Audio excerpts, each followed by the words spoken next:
Hello, awesome teachers. Okay, so this video is going to be intense, but so worth it. So watch with it, stick with me to the end.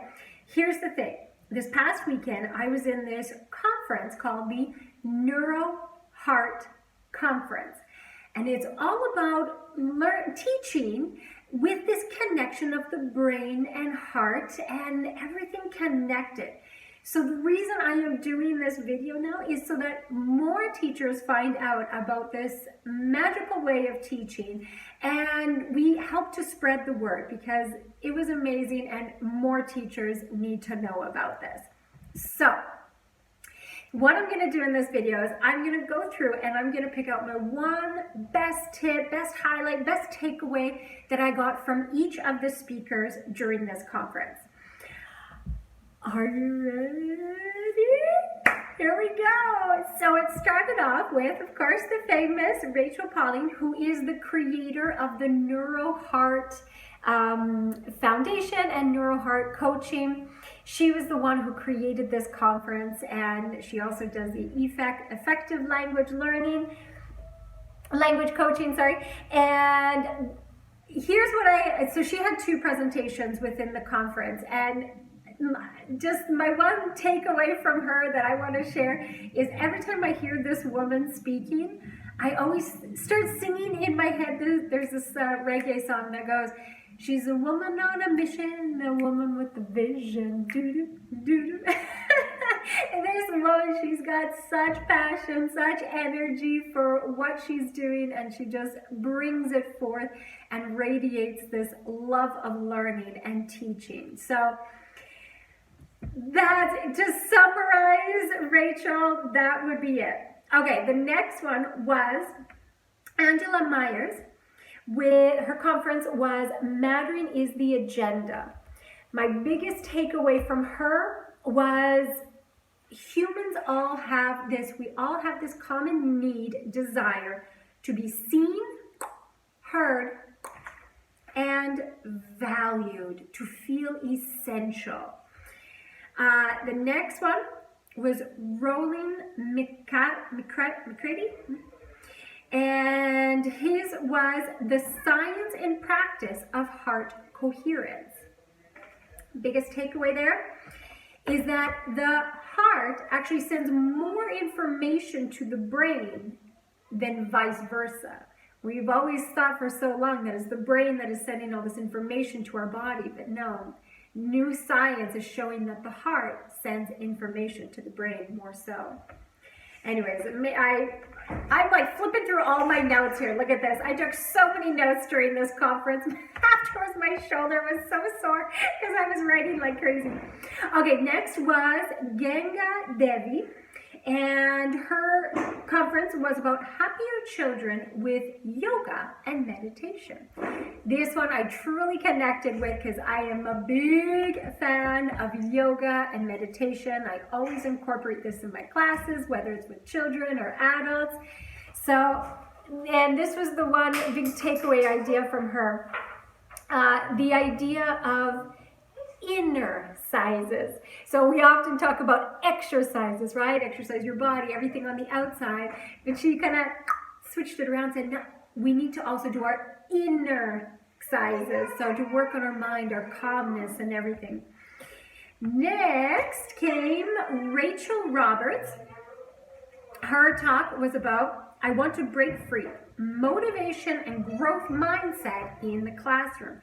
And this is something that I'm super passionate about as well, this idea of mindset and how we can switch our mindset for a more positive outcome. And, ooh, this one was awesome. Actually, I talked about this in my Motivation Monday video just the other day. And what my big takeaway from this talk was to remind ourselves about the Pygmalion effect. That how we talk to our kids, our students, affects their inner dialogue of what they end up telling themselves. And also this idea of that when we set our expectations high of what we expect of our students and other people and also of ourselves, the other people, they tend to do the extra effort to reach that level of expectation that you have set for them. So next, oh my gosh, I'm flying through this as fast as I can. Okay, next was Rob Howard, and his was 20, okay, 20, 3-letter words to increase autonomy. And I was especially excited to see Rob Howard speak because he actually helped me when I was preparing for my presentation at Brest-Tessel. So I kind of already had a little special connection with him. And my favorite word, I'm just going to share one word from his, it was Joy, joy. Always bring joy and more laughter and more happiness to your life and to your classroom. Next was Dana Poklepovic. Sorry about the pronunciation. Putting the brain at work in inclusive mode. Ooh, this one, I really connected with this one too because I just did a webinar about diversity and how we can have more inclusion in our ESL classrooms. So the big takeaway, top 3 things, again, that we all have this human desire, no matter where we come from, no matter what our background is to feel safe, to feel belonged, and to become or to grow, like this feeling that we belong to a group and that we are developing, we are growing and improving. Beautiful. Oh, wait. Was this the one? No, there was another one that I had a movie recommendation for you. I'm going to share it. Next presentation was George Kokales, and his was Mastering Motivation Mechanisms. Again, I was so excited about this course because I love this idea of mindset, motivation, and make it fun. And my big takeaway from him was the creation and connection effect. And he talked about the IKEA effect. So this idea that when we spend time doing something, when we invest our time and our energy into a project, we end up feeling more connected to it. So the same goes for, whether you're building a crazy IKEA closet, or if you are, if your students are working on a project, a book report, something at school, when we put more energy and effort into it, we have a greater sense of connection to it. Next was Curtis Kelly, Why the Brain Loves Stories. Ooh, this was really interesting too. Oh man, he gave so many examples of why stories are interesting for the brain, why he went into so much detail and gave so many examples, but if I have to pick one, here it goes, that our brains connect emotionally to stories. So it's not just about the linguistic level of it, it's also about the emotional level and the emotional impact. One thing that I thought was super interesting that he did, and I'm going to start doing this in my English classes, he played a video, and the first time he played it, he said, okay, let's just watch this video. And then he played it again. Oh, let's just watch it again, just in case you missed something. So we watched it a second time. And I thought, oh, this is kind of strange. Why is he doing this? But he explained, because the first time you watch something, you're looking and you're paying attention for the linguistic aspect of it. But the second time, it's the emotional. It connects with you emotionally. Very interesting, right? Next, Jody Gibson, The Power of Words. This was powerful as well. It was all about NLP. In case you're not familiar with NLP, so N stands for, it speaks to your nervous system, okay? The N is about internalizing the languages, and P is about the programming, so neuro-linguistic programming about how the words that we say affect our minds and affect our patterns in life. And yeah, oh man, I wrote so many notes. I was just going crazy. Oh, this is hilarious. So I ran out of a section of my notes and I had to start a new tab. So I now have 2 tabs in my journal of Neuroheart education. Isn't that funny? Okay, so the next one was Giancarlo Brotto.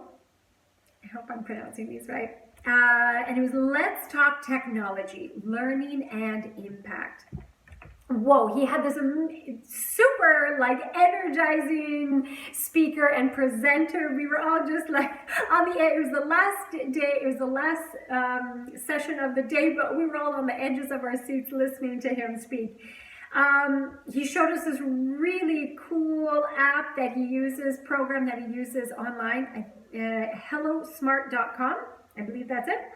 And my big takeaway from him, he gave an example of how we can tell a story in 3 different ways. He gave 3 different examples of a way to tell a story. And then he asked us to do a little prediction and say, which one do you think was the most memorable way? And the biggest takeaway was the example of the story where there was a human interaction. There was a human doing part of the design, doing part of the graph. So it's when we have, instead of just seeing a picture or seeing a graph up there, it was to the human storytelling and the showing the physical motions. That was the story that connected most and that students remembered more. Interesting, right? Okay, here we go. Here's the movie recommendation. So here next came Jenny Dooley with Specific Learning Difficulties and Language Learning. And she went into quite a bit of detail about dyslexia. Oh my gosh. And she recommended this movie called Every Child is Special. Wow. Every single teacher needs to go watch that movie right now. I found it on YouTube with English subtitles. It's a Bollywood movie, but straight to the heart, straight to the tear ducts. Yeah, it was amazing. But I really, really enjoyed her talk about how we can help students with dyslexia. So next came Thomas Feiner, using modern neuroscience for making better decisions. Wow, very interesting, right? So, oh man, I took 3 pages of notes here too. Okay, but in summary, this was my biggest takeaway that I connected with most. How to make better decisions. Being open to failure. Use your gut feeling, your intuition. Don't take anything personally. Do it step by step. Practice mindfulness and have an attitude of gratitude. How beautiful is that? Okay, next, Dr. Daniela Debelic, heart-brain coherence in learning. Amazing, incredible, intelligent woman. Oh my goodness. And this is something that I also really connected with personally. I really believe in this idea that everything is energy and that you can generate your own energy and you can connect on a different energetic level. And she talked about the heart-brain synchronization with love. And when we connect with other people, even just in our minds, when we connect with this vibration level of love, of what it feels like, we can really create a change and create a movement in our bodies and in the world. And her beautiful message was, let the light of love shine through you freely. Oh, wow. Okay, next came Irene Vizsla, Anton. Oh man, it was a big international crowd here. Heart leadership and power of dreams. Whoa. So, yeah, this was a really interesting one as well. But if I had to sum it up, I would say that what I took away from this was the concept that our dreams, so not your goals and your aspirations, but literally your dreams when you're sleeping and you have dreams, is that this is a message from the subconscious, and it is revealing the truth to you and kind of guiding you and leading you. So if you start to pay attention, you can gain insight into this mystery of life, and start using this to help you guide and follow your path. She suggested the idea of dream journaling. I started that. Amazing. Next came Tatiana Skripina, and this is ironic that I can't pronounce her name correctly because her talk was all about pronunciation tips.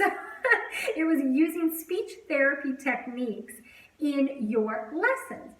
And wow, I wish that is one session that I'm going to go back and watch again, because there were so many tips on how we can help our students with their pronunciation techniques.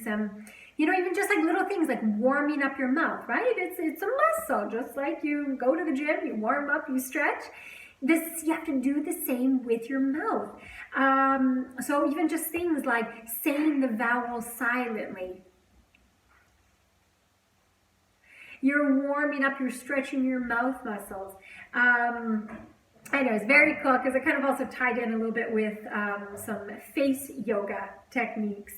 And the other good pronunciation one was to put your hand in front of your mouth, and then when you make certain sounds, to tell your students to pay attention to what is the air? Is it hot or cold air when you say that word? Can you feel the air coming out? Just to help them, make that connection of how it should sound. Next came Terry Small, and yay, another Canadian, woohoo! Engaging the brain using neuroscience to improve learning. I think I cheated on this one and I picked 2 highlights, but anyways, here we go. So the first was that learning is creating new information to what we already know. So it's about creating these good connections. And this is something I always say to my students whenever they make a connection. They took a piece of information and they connected it with a new piece. I say, oh yeah, good connection. And I kind of make that little anchor, right? So that they are always remembering that they are connecting a piece of information with a new piece of information to make it solid in their brains. And when it comes to giving feedback to our students, remember always to acknowledge the effort and not the talent. Keep that in mind. And then here I came back again to Rachel Pauling's notes. Just amazing woman. Please go check out this site, Neuroheart Education, and make sure you sign up for next year because it was amazing, mind-blowing, and more teachers need to know about this. Next, and okay, I'm gonna confess, because the times were actually in Spain, for me in Brazil, it started at like 4 a.m. and I was just like, oh, that's not gonna happen. I got up at 5, but that was as much as I could push my limit. So, I have 2 that I ended up coming back to at the very end and watching a replay. So my next is Richard Bentley, Why Psychological Safety is So Crucial in Learning. And wow, this was a beautiful highlight. Listen carefully. People feel motivated when they feel they are moving forward with meaningful work. Say that again. People feel motivated when they feel they are moving forward with meaningful work. Isn't that powerful? Okay, last but not least, in fact, I am so grateful that this one got saved for the very last, because we know about our minds that we tend to remember the very first thing and the very last thing. So I started off with Rachel Fallon, and now I am ending with Joe Bivens. Wow. The superhero approach to learning. Creative ways to empower children to learn with confidence and joy. Oh my gosh, this was another one I cheated on. I got more than one thing to share here, because this was up there in like my top 5 favorite for sure. She gave so many practical ideas that we can use in our classrooms with children, and I'm going to confess, even when I teach adults, I still try to teach the big child, the big kid inside of them. So even though it was geared towards children, I'm totally going to use these with my adults for sure. I love that she talked about affirmation work. I am also a big fan of Louise Hay, and she talked about using affirmations in a positive way to increase students' self-esteem. Then, she also brought in the power pose, which is another big thing that I always incorporate in my classes, the power pose by Amy Cuddy. And, yes, she gave some examples of how to use that. And I always do that too. I try and sneak them into my classes without being obvious of like, okay, now students, we're going to do 2 minutes of power pose. Excellent, stand here. No, they're never going to fall for that. You have to sneak it in. And she gave some great tips on how to do that. And in fact, I already used that one breath work with a power pose in my adults class. God is girls. And some relaxation techniques. She talked about the butterfly hug, which is you literally just hug yourself and you pat your arms on the side, one at a time. And she created a very cute little poem that went along with it, the butterfly hug poem. Wow. Oh my gosh. Okay, and then I've got in my notes I don't know if you can see.